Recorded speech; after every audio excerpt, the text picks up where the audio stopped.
Subscribe to our channel, press the bell icon and never miss an update from Latestly. साथियों, vaccine को लेकर राज्य सरकारों की सलाह, सुझाव और सहमति ने से ही देशव्यापी रणनीति बनी है। मेरा आप सभी से आग्रह होगा कि हाई फोकस्ड डिस्ट्रिक्शन जो है उनमें 45 साल के ऊपर 100% वैक्सीन के लिए लगातार प्रयास कीजिए। एक बार एक तो अचीव करके देखिए। मैं एक सुझाव देता हूं, क्योंकि ये कभी कभी वातावरण बदलने के लिए चीजें बहुत काम आती हैं। 11 अप्रैल ज्योतिबा फुले जी की जन्म जयंती है और 14 अप्रैल बाबा साहब आंबेडकर जी की जन्म जयंती है। क्या हम 11 अप्रैल से 14 अप्रैल पूरे अपने राज्य में टीका उत्सव मना सकते हैं? एक पूरा वातावरण क्रिएट कर सकते हैं टीका उत्सव का। एक विशेष अभियान चलाकर हम ज्यादा से ज्यादा एलिजिबल लोगों को वैक्सीनेट करें। जीरो वेस्टेज तय करें हम कि इन 4 दिन जो है टीका उत्सव में जीरो वेस्टेज होगा। वो भी हमारी वैक्सीनेशन कैपेसिटी को बढ़ा देगा। हमारी वैक्सीनेशन कैपेसिटी का ऑप्टिमम यूटिलाइजेशन ये हम लोग करें। और इसके लिए अब हमें यदि वैक्सीनेशन केंद्रों की संख्या बढ़ानी है तो उसको भी बढ़ाएं।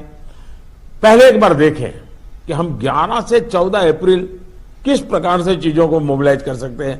एक अचीवमेंट का सेटिस्फैक्शन मिलेगा, वातावरण बदलने में बहुत काम आएगा। और मैं भारत सरकार को भी मैंने कहा हुआ है कि जितनी मात्रा में हम वैक्सीनेशन पहुंचा सकते हैं पहुंचाने का प्रयास करें। हमारा प्रयास यही होना चाहिए कि इस टीका उत्सव में हम ज्यादा से ज्यादा लोगों को वैक्सीनेट करें और वो भी एलिजिबल वर्ग को।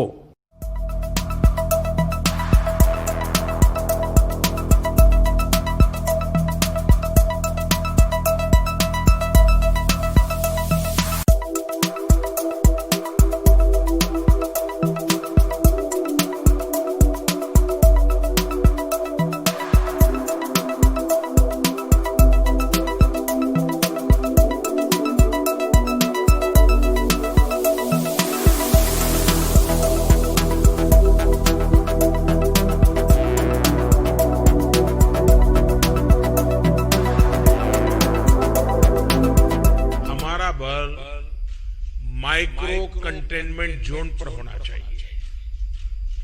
छोटे छोटे कंटेनमेंट जोन पे सबसे ज्यादा होना चाहिए। जहां पर रात्रि कर्फ्यू का प्रयोग हो रहा है वहां मेरा आग्रह है कि उसके लिए शब्द प्रयोग हमेशा करें कोरोना कर्फ्यू, ताकि कोरोना के प्रति एक सजगता बनी रहे।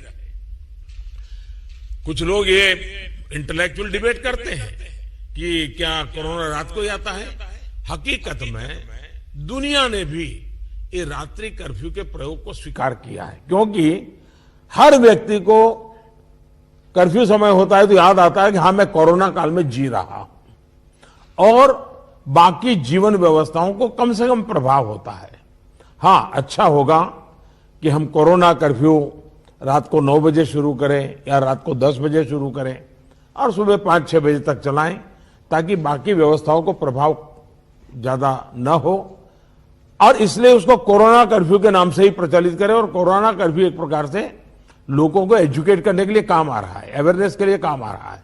तो हमने इसके तरफ ध्यान देने के, लेकिन मैंने पहले कहा अब हमारे पास व्यवस्थाएं इतनी हो चुकी हैं, माइक्रो कंटेनमेंट जोन उसी पर बल दीजिए, आपको अच्छे परिणाम मिलेंगे। हाँ, उसमें जरा सरकार को थोड़ी मेहनत ज्यादा पड़ती है, गवर्नेंस को टाइट रखना पड़ता है, हर चीज को माइन्यूटली ऑब्जर्व करना पड़ता है, लेकिन ये मेहनत रंग लाएगी, ये मुझ पे विश्वास कीजिए।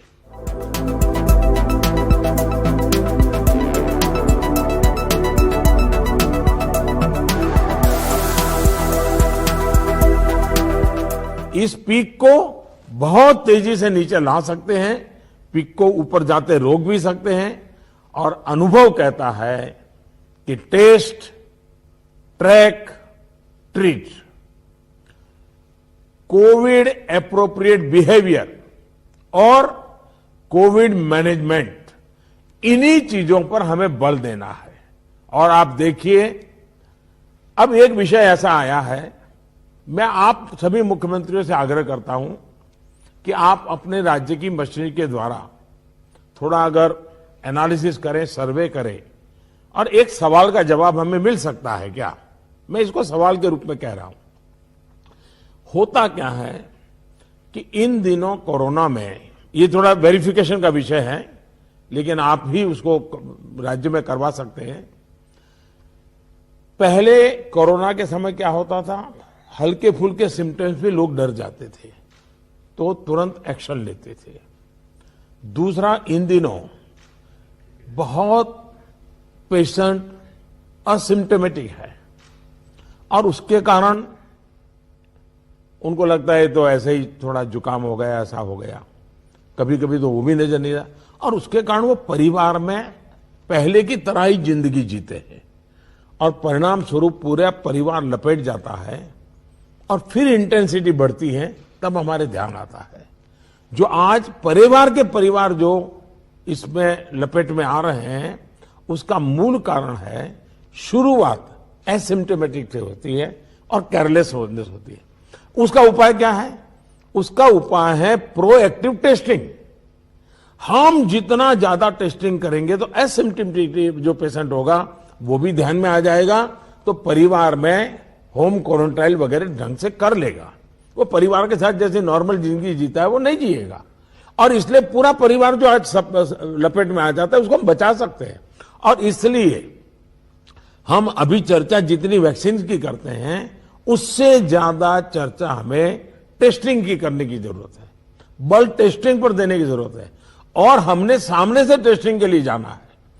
उसको तकलीफ हो और फिर टेस्टिंग करने के लिए आए और फिर उसको पॉजिटिव नेगेटिव मिल जाए, और वो मैं समझता हूं क्रम हमारे लिए थोड़ा बदलना पड़ेगा। हमारे पास वायरस को कंटेन करने के लिए एक अहम तरीका है कि हम ह्यूमन होस्ट को कंटेन करें। मैंने पहले भी कहा था, ये कोरोना एक ऐसी चीज है कि जब तक आप उसको लेकर के नहीं आओगे घर में नहीं आता है, और इसलिए ह्यूमन सोर्स जो है हर एक को हमने जागरूक करना पड़ेगा, उसने नियमों का पालन करना होगा, ये बहुत आवश्यक है।